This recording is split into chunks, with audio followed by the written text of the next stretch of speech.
Hello friends, राणी किचनमध्ये तुम्हा सर्वांचे खूप खूप स्वागत आहे। तर आज आपण खूप खास अशी रेसिपी बनवणार आहोत।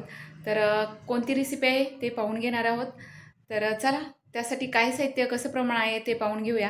आणि चॅनलला नवीन असाल तर प्लीज सबस्क्राईब करा, जेणेकरून माझ्या न्यू व्हिडिओज तुम्हाला नोटिफिकेशनद्वारे पाहण्यास मिळतील। तर चला आपला आजचा न्यू मेनू काय आहे पाहून घेऊया। रेसिपीला सुरुवात करूया। हाय मंडळी, कशा आहात सर्वजण? आय होप मजेतच असाल। तर आज आपण खूप खास अशी रेसिपी बनवतोय, त्यासाठी हा व्हिडिओ तुम्ही शेवटपर्यंत पहा। चॅनल नवीन असाल तर प्लीज सबस्क्राईब करा। तर आज आपण बनवतोय कोथिंबीरची क्रिस्पी अशी वडी बनवतोय, आणि ही खूप वेगळ्या पद्धतीने आपण बनवणार आहोत। त्यासाठी हा नक्कीच व्हिडिओ शेवटपर्यंत पहा, चॅनलला सबस्क्राईब करा। तर आपण त्यासाठी काय साहित्य कसं प्रमाण आहे ते पाहणारच आहोत। पण ही जी कोथिंबीर वडी आहे ती खूप क्रिस्पी अशी होते आणि खूप वेगळ्या पद्धतीने आपण बनवणार आहोत त्या कोथिंबीर वडी। तर आपण इथे सजावट केलेली आहे, पाहू शकता। मस्त अशी ही कोथिंबीरची वडी चौकोनी अशी झालेली आहे आकारची। तर पावसाळ्याचे दिवस चालू आहेत, नक्कीच अशी क्रिस्पी वडी तुम्हाला खायला आवडेल। तर नक्कीच एकदा ट्राय करून सुद्धा पहा। तर आपण इथे साहित्य पाहूया काय घेतलेलं आहे। तर भरपूर अशी मी कोथिंबीर मार्केटमधून घेऊन आले होते आणि स्वच्छ वॉश करून घेतली। रात्रभर त्याला तशीच ठेवून दिली स्वच्छ करून। सकाळ उठून पाहिलं तर अगदी मोकळी अशी छान अशी झाली होती, पाहू शकता। आता ह्याची फक्त पानं आपण घेणार आहोत। जी कोथिंबीरची पानं आहेत ते फक्त घ्यायचे आहेत आणि छान अशी सुकली गेलेली आहे धुतल्यामुळे, पाहू शकता। हिरवीगार कोथिंबीर आहे।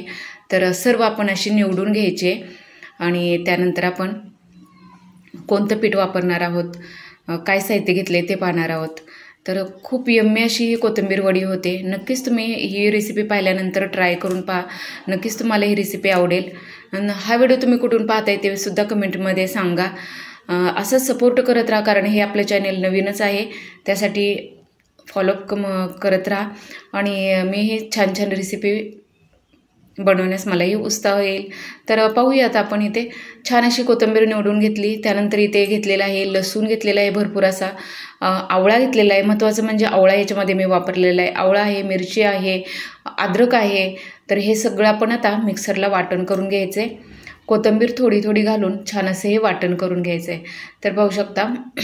तर मिक्सर घेतलेला आहे, त्याच्यामध्ये आपण सर्व घालून घ्यायचं आहे। त्याचसोबत आपण कोथिंबीरसुद्धा थोडी घालून छान अशी वाटण करून घ्यायचं आहे। काय लोक फक्त चिरून घेतात, बारीक चिरून। तसं केल्याने काय होतं, व्यवस्थित सेट होत नाही कोथिंबीर वडी, आणि मग ती आपण जेव्हा चिरतो त्यावेळेस ती वाकडी तिकडी होते। तर असं जेव्हा आपण करून घेतो, मिक्सरला वाटण करून घेतो, त्यावेळेस पिठाचं आणि हे वाटणाचं छान असं मिश्रण एकजीव होतं आणि छान असं त्याचं गोळा तयार होतो। तर आता पुढे पाहू शकाल तुम्ही, मी सर्व कोथिंबीर सगळं मिक्स बारीक करून घेतलेलं आहे, अगदी वाटण करून घेतलेलं आहे। पाहू शकता किती छान असं आपलं हिरवंगार असं वाटण झालेलं आहे। आता आपण एक ताट घेतलेलं आहे, त्याच्यामध्ये हे वाटण टाकलेलं आहे। आणि आता त्यासोबत आपण कोणतं पीठ वापरतोय, तर मी ते वापरणार आहे मूग डाळीचं पीठ वापरणार आहे। तर बेसनचं पीठ मी वापरलेलं नाही। तर खूप पौष्टिक असं हे मूग डाळीचं पीठ हलकं असतं, तसं बेसनचं पीठ हलकं नसतं। तर इथे पाहू शकता 2 ते 3 चमच मी मूग डाळीचं पीठ घेतलेलं आहे। आणि ही मूग डाळ मी गिरणीतून दळून आणलेली आहे, घरगुती पीठ आहे हे। तर मी 3 ते 4 चमचे असं मूग डाळीचं पीठ घेतलेलं आहे। त्यानंतर मी थोडंसंच त्याच्यामध्ये तुम्ही तांदळाचं सुद्धा पीठ वापरू शकता। मी तर कॉर्नफ्लॉवर 1 चम्मच घेतलेलं। त्यानंतर आपण इथं चवीनुसार मीठ घ्यायचं आहे, हळद घ्यायचे, जिरे घ्यायचे। तर इथे मी 1 चम्मच असं हळद घेतलेली, जिरे टाकलेले आणि कॉर्नफ्लॉवर घेतलेलं आहे। त्यामुळे एवढी छान क्रिस्पी वडी होतात की मस्तच, तुम्ही नक्कीच ट्राय करून पहा। तर इथे जिरे वगैरे मी घालून घेतलेलं आहे। आणि त्यानंतर 1 चम्मच असं मी ह्याच्यामध्येच तेलसुद्धा घालून घेतलेलं आहे। आणि आता हे सगळं हाताने मिक्स करून घ्यायचं आहे। पाहू शकता किती छान असा गोळा इथे हिरवागार तयार झालेला आहे। तर हा गोळा तयार झाल्यानंतर आपण एका प्लेटवरला तेल लावून घ्यायचं आहे आणि त्याच्यावरती हे तीळ आहेत, काळे पांढरे तीळ आहेत, ते मी लावून घेतलेले आहेत। पाठीमागून फोडून असं छान असे तीळ लावून घेत आहेत, त्यामुळं छान असं दिसायला आपल्याला छान दिसतं। त्यासाठी मी इथे एक ताट घेतलेलं आहे, त्याला तेल लावून घेतलेलं आहे आणि जे आपला गोळा आहे तो ह्याच्यावरती छान असा थापटून द्यायचा आहे। तर पाहू शकता इथे एक ताटाला तेल लावून घेतलं आणि मग तो जो गोळा आहे तो आपण आता त्याच्यावरती ठेवून द्यायचा आहे। पाहू शकता किती सुंदर असा गोळा झालेला आहे आणि आता ह्याच्यावरती परत थापटून घ्यायचं आहे आणि नंतर अजून एकदा पाठीमागून फुटून आपण पांढरे तीळ लावून घेतलेले आहेत। पाहू शकता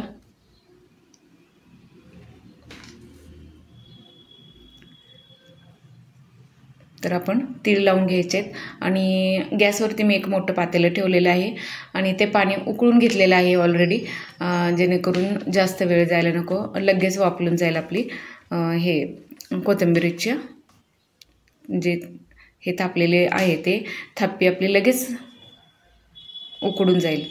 तर इथे आता आपण पाहू शकता 15 मिनटं आपण हे ठेवणार आहोत बॅटर। तर छान असं हे लावून झालेलं आहे आपलं।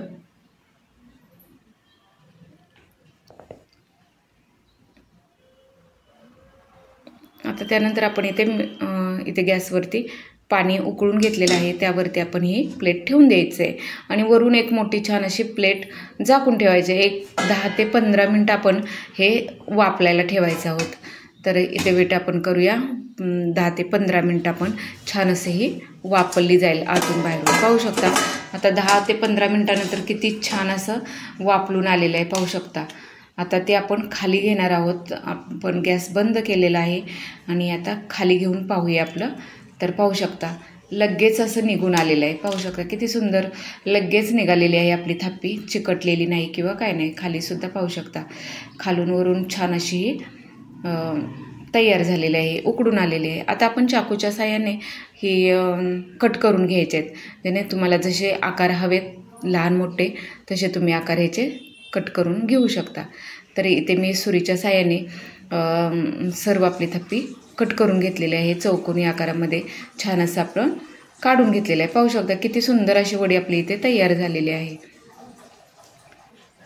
तर तुम्ही डीप फ्राय करू शकता, शॅलो फ्राय करू शकता किंवा तुम्ही याची भाजीसुद्धा बनवून खाऊ शकता। मी इथे शॅलो फ्रायसुद्धा केलं, डीप फ्रायसुद्धा केलं आणि भाजीसुद्धा केली। तर भाजीचं दाखवू शकले नाही, पण डीप फ्राय आणि शॅलो फ्राय दोन्ही पण मी केलेलं आहे। कोणाला फ्राय केलेलं आवडतं किंवा कोणाला डीप फ्राय फक्त फ्रायच केलेलं आवडतं। तर अशा पद्धतीने आपण इथे सगळ्या वड्या कापून घेतलेल्या आहेत। तुम्ही हवं ते करू शकता ह्याचं आता, तुम्हाला जसं हवं फ्राय करू शकता तेलामध्ये किंवा डीप फ्राय शॅलो फ्राय करू शकता। तुम्हाला जशी वडी हवी तशी तुम्ही करू शकता। तुम्ही भाजीसुद्धा कांदा घालून छान अशी ह्याची भाजीसुद्धा चिरून करू शकता। खूप सुंदर सगळ्याच ह्याच्या आयटम छान होतात। तर इथे मी आता कढईमध्ये तेल ठेवलेलं आहे आणि आता आपण इथे फ्राय करून घेत आहोत। तर आता इथे तेल गरम झालेलं आणि त्यानंतर आपण इथे 1 2 2 3 3 वडी आपण छान अशी फ्राय करून, तेलसुद्धा जास्त याला लागत नाही आहे, थोड्या तेलामध्ये छान अशा तळून येतात आणि हलक्या हलक्या होतात, कारण आपलं पीठ आहे मुगाचं, त्यामुळे हलक्या अशा वड्या होतात। नक्कीच तुम्ही ट्राय करून पहा। बेसनचं वापरलं तर मला माहीत नाही, कारण मी कधीच बेसनचं पीठ वापरत नाही आहे, चिकट असतं ते आणि पचायलासुद्धा जड असतं। तर मी तर मुगाच्या पिठामुळे आपल्या एवढ्या छान क्रिस्पी वड्या झालेल्या की अगदी अमेझिंग अशा झालेल्या। तर पाहू शकता आपण इथे फ्राय करून एका डिशमध्ये काढून घेतलेल्या आहेत। तर अशा पद्धतीने आपण सगळ्या जे वड्या आहेत त्या तयार करून घेतलेल्या आहेत, फ्राय करून घेतलेल्या आहेत। इथे ऑलरेडी आपल्या सगळ्या तयार झाले। आता एका डिशमध्ये आपण हे सजावटीला घेऊया। तर पाहू शकता किती सुंदर अशा झालेल्या आहेत, अगदी क्रिस्पी क्रिस्पी वडी आपली झालेली आहे इथे तयार। अगदी तुम्ही हे सॉसबरोबर, दहीबरोबर, चटणीबरोबर सुद्धा खाऊ शकता, एवढ्या छान ह्या क्रिस्पी वड्या झालेल्या आहेत। अगदी अमेझिंग अशा ह्या वडे कोथिंबीर वडी झालेली, मला तर खूप खूप आवडतात ह्या वड्या। तर मी अशा पद्धतीने बनवलेल्या आहेत। तुम्हाला कशा पद्धतीने बनवायला आवडतात नक्कीच सांगा आणि अशा पद्धतीने आवडल्या तर नक्कीच कमेंट्समध्ये सांगा तुम्ही हा व्हिडिओ कुठून पाहिला आणि तुम्हाला माझा व्हिडिओ आवडला का, नक्कीच कमेंट्समध्ये सांगा आणि नक्कीच ही रेसिपी तुम्ही ट्राय करून पहा आणि आपल्या अशाच न्यू व्हिडिओज तुम्ही पाहत राहा। तर पाहू शकता खूप सुंदर अशी ही वडी झालेली आहे, अगदी पाहताच आणि तोंडाला पाणी सुटेल असं झालेले आहे। तुम्हाला मोडून सुद्धा दाखवते मी कशी वडी झालेली आहे।